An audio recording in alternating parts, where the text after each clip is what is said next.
ಜೈ ಶ್ರೀರಾಮ್. ನೀವು ನೋಡ್ತಾ ಇದ್ದೀರಾ ಟಿವಿ ವಿಕ್ರಮ. ನಾನು ಸೌಮ್ಯ ಸನಾತನಿ.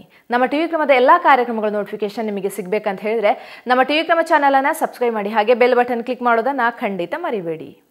ಧರ್ಮಸ್ಥಳ ಶ್ರೀ ಮಂಜುನಾಥ ಸ್ವಾಮಿ ಅಣ್ಣಪ್ಪ ಸ್ವಾಮಿಯ ಪುಣ್ಯಕ್ಷೇತ್ರ.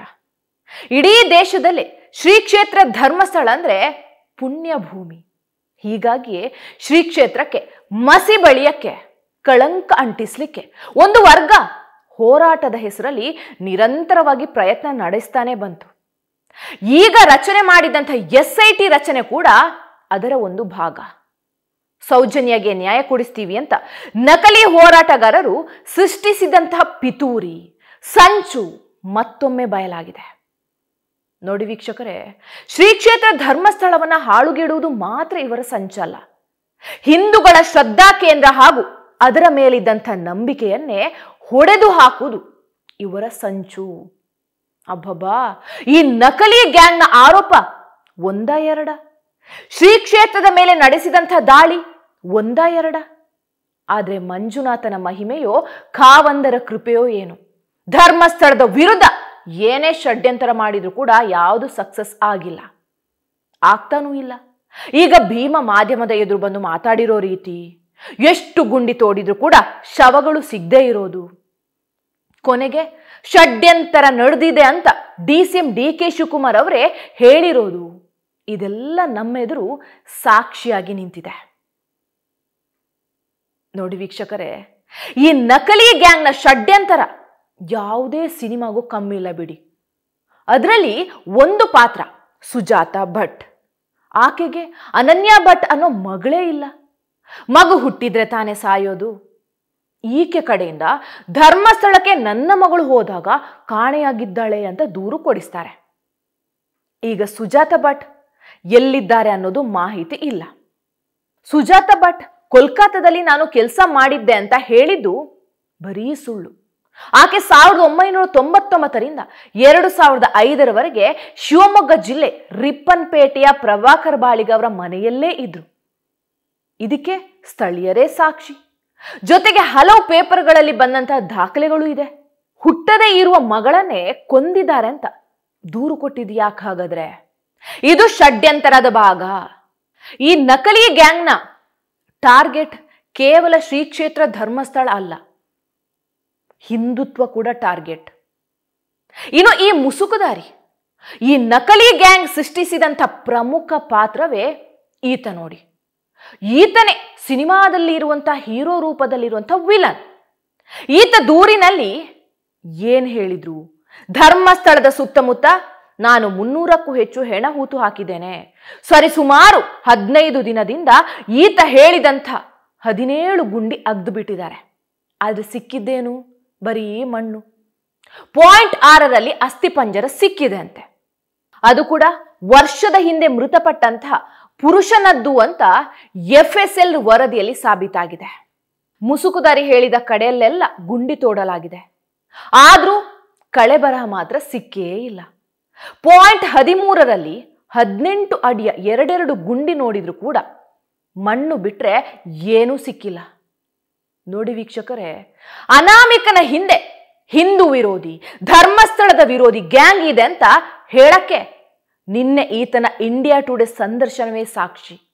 ಈ ದೂರಿನಲ್ಲೇ ಹೇಳಿದಾಗ, ನಾನು ಅಷ್ಟಾಗಿ ಓದ್ಕೊಂಡಿಲ್ಲ, ನಾವು ಬಡವರು, ಹೆಣ ಹೂಳ್ಲಿಕ್ಕೆ ಹೇಳ್ತಾ ಇದ್ರು, ನಾನು ಹೆಣ ಹೂಳ್ತಾ ಇದ್ದೆ ಅಂತ ಹೇಳಿದ್ದ. ಆದ್ರೆ ಇಂಗ್ಲಿಷ್ ಚಾನೆಲ್ ಅನ್ನ ಕರ್ಸ್ಕೊಂಡು ಈತ ಇಂಟರ್ವ್ಯೂ ಕೊಟ್ಟಿದ್ ಹೇಗೆ? ನಿಮಗೂ ಅನಿಸ್ತಿದೆ ಅಲ್ವಾ ಇಲ್ಲಿ ಏನೋ ನಡೀತಿದೆ ಅಂತ? ಹೌದು, ಅನಾಮಿಕನ ಹಿಂದೆ ದೊಡ್ಡ ಷಡ್ಯಂತರ ಇದೆ. ನೋಡಿ, ಕನ್ನಡ ಚಾನೆಲ್ಗಳಿಗೆ ಆತ ಇಂಟರ್ವ್ಯೂ ಕೊಡಬಹುದಿತ್ತು, ಯಾಕೆ ಕೊಡ್ಲಿಲ್ಲ? ಕನ್ನಡ ಮಾತಾಡುವ ಈತ ಇಂಗ್ಲಿಷ್ ಚಾನೆಲ್ಗೆ ಇಂಟರ್ವ್ಯೂ ಕೊಟ್ಟಿದ್ ಹೇಗೆ? ಈತ ಕರ್ನಾಟಕಕ್ಕೆ ಹೇಳೋದಾದ್ರೆ ಕನ್ನಡ ಚಾನೆಲ್ಗಳಿಗೆ ಹೇಳಬಹುದಿತ್ತು. ಆದ್ರೆ ಇಂಗ್ಲಿಷ್ ಚಾನೆಲ್ಗಳಿಗೆ ಈತ ಮಾತಾಡೋಕ್ಕೂ ಕಾರಣ ಏನು ಅಂತ ಗೊತ್ತಾ? ರಾಷ್ಟ್ರೀಯ ಅಂತಾರಾಷ್ಟ್ರೀಯ ಮಟ್ಟದಲ್ಲಿ ಅಪಪ್ರಚಾರ ಮಾಡೋದು. ಈತ ಮಾತಾಡ್ಲಿಕ್ಕೆ ಇಂಗ್ಲಿಷ್ ಚಾನೆಲ್ ಅನ್ನ ಕರ್ಸ್ಕೊಂಡಿದ್ಯಾರು? ಸದ್ಯ ಈತ ಇರುವುದಾದ್ರೂ ಎಲ್ಲಿ? ಅದೊಂದೇ ಚಾನೆಲ್ಗೆ ಈತ ಇಂಟರ್ವ್ಯೂ ಕೊಟ್ಟಿದ್ಯಾಕೆ? ಹೀಗೆ ಹತ್ತಾರು ಪ್ರಶ್ನೆಗಳು ಜನರ ಮನಸ್ಸಲ್ಲಿ ಹುಟ್ಟಿಕೊಳ್ಳುವುದು ಸಹಜ. ಇದನ್ನೆಲ್ಲ ನೋಡಿದ್ರೆ ಇದರ ಹಿಂದೆ ದೊಡ್ಡ ಷಡ್ಯಂತರ ನಡೆಸಿದಂಥ ಗ್ಯಾಂಗ್ ಇದೆ ಅನ್ನೋದು ಈಗ ಸಾಬೀತಾಗಿದೆ. ವೀಕ್ಷಕರೇ, ಅನಾಮಿಕ ಇಂಗ್ಲಿಷ್ ಚಾನೆಲ್ಗೆ ನಿನ್ನೆ ಯಾಕೆ ಇಂಟರ್ವ್ಯೂ ಕೊಟ್ರು ಅಂತ ಗಮನಿಸಿದ್ರ? 17 ಗುಂಡಿಗಳಲ್ಲೂ ಏನೂ ಸಿಕ್ಕಿಲ್ಲ. ಇಂಥ ಹೊತ್ತಲ್ಲಿ ಏನೋ ಒಂದು ಅಪಪ್ರಚಾರ ಮಾಡಿಸಬೇಕು. ಹೀಗಾಗಿ ಕೊನೆಗೆ ಉಳಿದಿದ್ದೆ ಅನಾಮಿಕ. ಅದಕ್ಕಾಗಿ ಅನಾಮಿಕ ಮೂಲಕವೇ ಹೆಣ ಹೂತಿದ್ದೇನಂತ ಹೇಳಿಕೆ ಕೊಡಿಸ್ತಾರೆ. ಇನ್ನು ನೋಡಿ, ಅನಾಮಿಕ ಆ ಸಂದರ್ಶನದಲ್ಲಿ 70ರಿಂದ 80 ಹೆಣ ಹೂತಿದ್ದೇನಂತ ಹೇಳಿದಾನೆ. 13ನೇ ಪಾಯಿಂಟ್ನಲ್ಲಿ 2 ಗುಂಡಿ ತೋಡಿದ್ರು ಕೂಡ ಒಂದು ಮೂಳೆ ಕೂಡ ಸಿಕ್ಕಿಲ್ಲ. ಹಾಗಿದ್ರೆ ಇದು ಸುಳ್ಳು ಅಂತ ಆಯ್ತಲ್ವಾ? ಅಷ್ಟೇ ಅಲ್ಲ, ಈ ಅನಾಮಿಕ ಇದೇ ಸಂದರ್ಶನದಲ್ಲಿ ಹೇಳ್ತಾನೆ, ನಾನು ಹೆಣ ಹೂತಿದ್ ನಿಜ, ಆದ್ರೆ ಅಸ್ಥಿ ಪಂಜರ ಸಿಕ್ತಿಲ್ಲ, ನಾನೇನ್ ಮಾಡ್ಲಿ? ನಾನು ಹೆಣ ಹೂತಿದ್ದು ಮಾತ್ರ ನಿಜ ಅಂತ ಪದೇ ಪದೇ ಹೇಳ್ತಾನೆ. ಅಲ್ಲ ಸ್ವಾಮಿ, ನೀನು 17 ಸ್ಥಳದಲ್ಲಿ ಹೆಣ ಹೂತಿದ್ದೆ, ಗುಂಡಿ ಅಗಿಸಿದೆ, ಆದ್ರೆ ಒಂದು ಮೂಳೆ ಕೂಡ ಸಿಕ್ಕಿಲ್ಲ. ಹಾಗಿದ್ರೆ ನಿನ್ನ ನಂಬೋದು ಹೇಗೆ ಅಂತ ಪ್ರಶ್ನೆ ಕೇಳಿದ್ರೆ ಅದು ನಂಗೆ ಸಂಬಂಧ ಇಲ್ಲ ಅಂತಾನೆ. ಇದರ ಒಳ ಅರ್ಥ ನೀವೇ ಅರ್ಥ ಮಾಡ್ಕೊಳ್ಳಿ. ಮೊದಲೆಲ್ಲ ಭೀಮ ಸಾವಿರಾರು ಶವಗಳನ್ನ ಹೂತಿದನಂತ ಸಮೀರ ಬಾಯ್ ಬಡ್ಕೊಂಡ, ವಿಡಿಯೋ ಮಾಡಿ ಜನರನ್ನ ನಂಬಿಸೋಕೆ ಶುರು ಮಾಡ್ದ. ನಂತರ ಸಾವಿರಾರು ಅಲ್ಲ 100 ಶವಗಳು ಅಂತ ಆಯ್ತು. ಈಗ ಭೀಮನೇ 80 ಶವ ಅಂತಿದ್ದಾನೆ. ಇವರಲ್ಲಿ ಯಾರ ಮಾತು ನಂಬೋ ತರ ಇದೆ ಹೇಳಿ? ಧರ್ಮಸ್ಥಳದ ವಿರುದ್ಧ ಮಹಾ ಸಂಚು ನಡೆದಿರೋದು ಸತ್ಯ. ವೆಲ್ ಪ್ಲಾನ್ಡ್ ಆಗಿ ಸಂಚು ರೂಪಿಸಿದ್ದು ಸತ್ಯ. ಇದನ್ನ ನಾವು ಹೇಳ್ತಿರೋದು ಅಲ್ಲ, ಈ ರಾಜ್ಯದ ಉಪಮುಖ್ಯಮಂತ್ರಿ DK ಶಿವಕುಮಾರ್ ಹೇಳಿದಂತ ಮಾತು. ಈ ಕೇಸ್ನಲ್ಲಿ ಏನೂ ಇಲ್ಲ, ಬರೀ ಖಾಲಿ ಬರೀ ಸೌಂಡ್ ಮಾತ್ರ ಜಾಸ್ತಿ ಮಾಡ್ತಾ ಇದ್ದಾರೆ. ಈ ಪ್ರಕರಣದಲ್ಲಿ ದೊಡ್ಡ ಷಡ್ಯಂತರ ನಡೆದಿದೆ, ಧರ್ಮಸ್ಥಳದವರಿಗೆ ದೊಡ್ಡ ಅನ್ಯಾಯ ಆಗಿದೆ. ಹೀಗಾಗಿ ಈ ಪ್ರಕರಣದಲ್ಲಿ ಸಂಚುಕೋರರನ್ನ ಬಿಡುವ ಮಾತೇ ಇಲ್ಲ ಎಂದಿದ್ದಾರೆ DK ಶಿವಕುಮಾರ್ ಅವರು. ನೋಡಿ, ಕೋರ್ಟಲ್ಲಿ ಏನಾಯ್ತು, ಕೋರ್ಟಲ್ಲ ಅವರು ಬಹಳ ದೊಡ್ಡ ಷಡ್ಯಂತ್ರ ನಡೆದಿದೆ. ಇದೊಂದು ದೊಡ್ಡ ಷಡ್ಯಂತ್ರ. ಇದು ನಾನು ಯಾರ್ದು ಅಂತ ನಾನು ಹೇಳುವುದಿಲ್ಲ, ಇದೊಂದು ದೊಡ್ಡ ಷಡ್ಯಂತ್ರನೇ. ವೆಲ್ ಪ್ಲ್ಯಾಂಡ್ ಸ್ಟ್ರಾಟಜಿ ಮಾಡಿ ಅವ್ರ ಮೇಲೆ ಕಪ್ಪು ಚುಕ್ಕಿ ತರಬೇಕು ಅಂತ ಹೇಳಿ ಪ್ರಯತ್ನ ನಡೀತಾ ಇದೆ. ಯಾರ್ದು ಏನು ಅಂತ ನಾನು ಮಾತಾಡಕ್ಕೆ ಹೋಗೋದಿಲ್ಲ. ಯಾರದೇ ಆಗಲಿ ತೇಜೋವಧೆ ಮಾಡೋದು ವರ್ಷಾನುಗಟ್ಲೆಯಿಂದ 100 ವರ್ಷ 1000 ವರ್ಷದಿಂದ ಬಂದಂಥ ಪರಂಪರೆನ ಹಾಳು ಮಾಡೋಕ್ಕೆ ಹೊರಟಿರೋಂಥದ್ದು ಒಂದಿದೆ. ಈಗ ನಮ್ದೆಲ್ಲ ನಂಬಿಕೆ ಇದೆ. ನಾವು ಧಾರ್ಮಿಕ ಇಲಾಖೆನ, ದತ್ತಿ ಇಲಾಖೆನ ನಾವೇ ಸರ್ಕಾರ ನಡೆಸ್ತಾ ಇದ್ದೀವಿ, ಗೌರವ ಕೊಡ್ತಾ ಇದ್ದೀವಿ. ಬಟ್ ಇದೇನಾಯಿತು ಅಂತಂದರೆ, ಕೋರ್ಟಲ್ಲಿ ಹೋಗಿ ಅವನು ಯಾರೋ ಒಬ್ಬ ಸ್ಟೇಟ್ಮೆಂಟ್ ಕೊಟ್ಟು ಅವನು ಯಾರೋ ಮುಸುಕುದಾರಿ, ನಾವೆಲ್ಲ ಹೇಳಿದ್ದೀವಿ. ನಮ್ಮ CLPಲು ಪಾಪ ನಮ್ಮ ಶಿವಲಿಂಗೇಗೌಡರು, ನಮ್ಮ ಬೇಳೂರು, ಆಮೇಲೆ ನಮ್ಮ ಪ್ರಕಾಶ್ ರೈ ಪುತ್ತೂರು, ಅವರೆಲ್ಲ ಭಾಳ ಜನ ಮಾತಾಡಿದ್ದಾರೆ.